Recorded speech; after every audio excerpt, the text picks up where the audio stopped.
নমস্কার বন্ধুরা, আমি অনুসুয়া চলে এসেছি তৃপ্ত আহারে আপনাদের কাছে কাতলা কোরমার রেসিপি নিয়ে। কাতলা মাছের রেসিপি তো সবসময়ই ভালো লাগে। একঘেয়ে রেসিপি না খেয়ে এইভাবে একবার কম উপকরণে বানিয়ে দেখবেন, নিঃসন্দেহে আপনারা সবাই হাত চেটে পুটে খাবেন। এত রকমের রেসিপি বানিয়েছি, আমার মতে এই রেসিপিটা সবচেয়ে সেরা। তাই চলুন আর বেশি দেরি না করে রান্নাটা শুরু করি। আপনারা পুরো ভিডিওটা দেখতে থাকুন। এই রেসিপির জন্য আমি 4 পিস কাতলা মাছের পেটি নিয়ে নিয়েছি। আপনারা গাঁটারও তৈরি করতে পারেন। আমি মাছটাকে একটু নুন মাখিয়ে রেখে দেবো। নুনটা দিয়ে দিলাম। এবার নুনটাকে আমি খুব ভালো করে মাখিয়ে নিচ্ছি।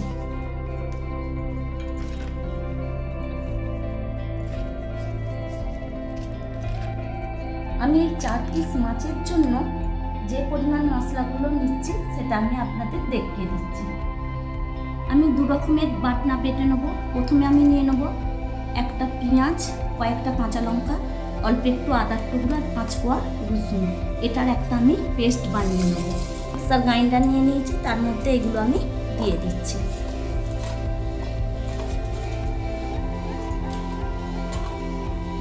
এক চামচ টক দই আর 4টে কাজু দিয়ে দিলাম। এটারও একটা পেস্ট আমি বানিয়ে নেব। 10 মিনিট পর আমি রান্নার কাছে চলে এসেছি। গ্যাসটা অন করে দিয়ে কড়াইটা বসিয়ে দিলাম। আমি এই রেসিপিটা সরষের তেলেই তৈরি করব। আপনারা চাইলে এই রেসিপিটাকে সাদা তেলেও করতে পারেন। তেলটা খুব ভালো গরম হয়ে গেছে। এবার মাছগুলো আমি ভেজে নেব, তাই তেলের মধ্যে মাছগুলোকে দিয়ে দিচ্ছি।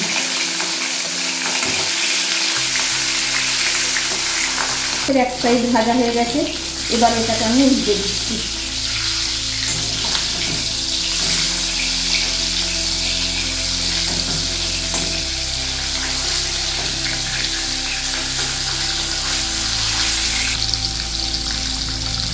মাছগুলো হালকা করে নেড়ে চেড়ে ভেজে নেওয়া হয়ে গেছে। এবার মাছগুলোকে আমি তুলে নেব।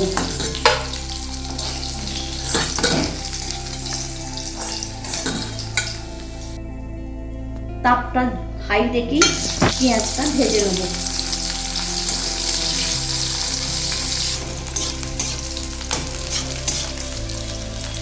চার পিস মাছের জন্য একটা বড় সাইজের পেঁয়াজকে আমি এইভাবে ভেজে নিচ্ছি। আমি যে মশলাগুলো দিচ্ছি 4 পিস মাছের জন্য এটাই যথেষ্ট। যদি আপনাদের মাছের পরিমাণ বেশি হয় তাহলে মশলার পরিমাণও বাড়িয়ে কমিয়ে দেবেন, পেঁয়াজের পরিমাণটাও তখন বাড়িয়ে দেবেন। মিনিট 30 সময় ধরে পেঁয়াজটাকে আমি খুব ভালোভাবে ভেজে নিয়েছি। এবার এটাকে আমি তুলে রাখবো।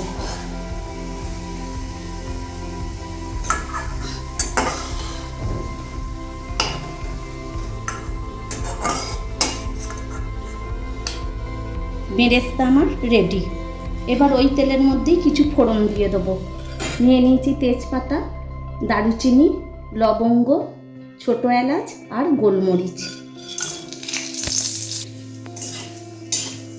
আমি ছোট এলাচের মুখগুলো আগে ফাটিয়ে দিয়েছিলাম, নালে গরম তেলে পড়লে ফাটবে, সেই জন্য। এবার যে পেঁয়াজের সাথে মশলাটা বেটে নিয়েছিলাম সেটা দিয়ে দিলাম।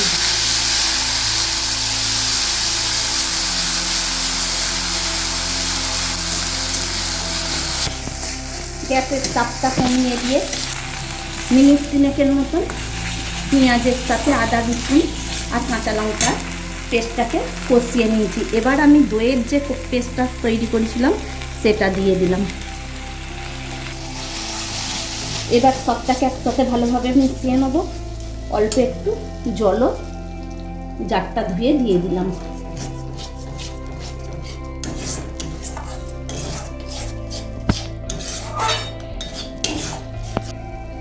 দেখুন বন্ধুরা, দইতে দেওয়ার পর একটু নেড়ে নিতেই ভালোভাবে তেল ছেড়ে দিয়েছে।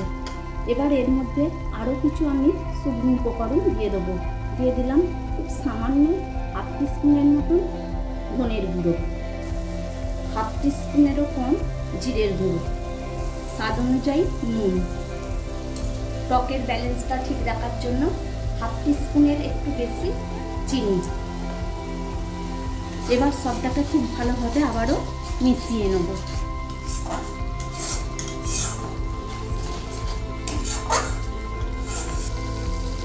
মশলাটাকে আরও আমি 3-4 মিনিট সময় ধরে ভালোভাবে কষিয়ে নিয়েছি। গ্যাসের তাপটা কমই রেখেছিলাম, দেখুন খুব ভালো তেল ছেড়ে গেছে। আবারও এটাকে একটু নেড়ে নেব। আর দই আর কাজু বাদামটা দেওয়ার সময় থেকে একভাবেই আমি নেড়ে গেছি, না হলে তলাটায় ধরে যাবারও সম্ভাবনা থাকে। আর এই সময়ও গ্যাসের ফ্লেমটা লো রাখতে লাগে। এবার আমি পরিমাণ মতন জলটা দিয়ে দিলাম। গ্রেভিটার জন্য যে জলটা দিয়েছি এই জলটাই যথেষ্ট। এবার গ্যাসের তাপটাকেও বাড়িয়ে দিলাম। গ্রেভিটা খুব ভালোভাবে ফুটে গেছে। এবার ভেজে রাখা মাছগুলো দিয়ে দিলাম একটা চেরা কাঁচা লঙ্কা। সবটাকে আবারও খুব ভালোভাবে মিশিয়ে নেব।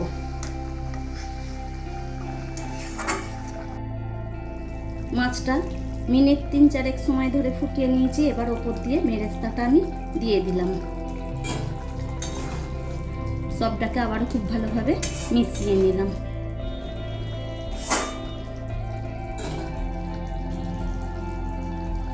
এবার খুব সামান্য ঘি দিয়ে দিলাম। আমি গরম মশলা দিচ্ছি না, আপনারা চাইলে এটাতে গরম মশলাও দিতে পারেন। আমার রেসিপিটা তৈরি হয়ে গেছে। আমি গ্যাসের ফ্লেমটা এবার অফ করে এটা ঢেলে নেব। আমি খুব সামান্য একটু বেরেস্তা রেখে দিয়েছিলাম এটা সাজাবার জন্য।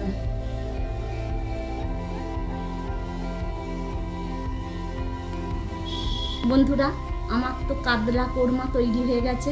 আপনারা অবশ্যই এই রেসিপিটা একবার ট্রাই করে দেখবেন।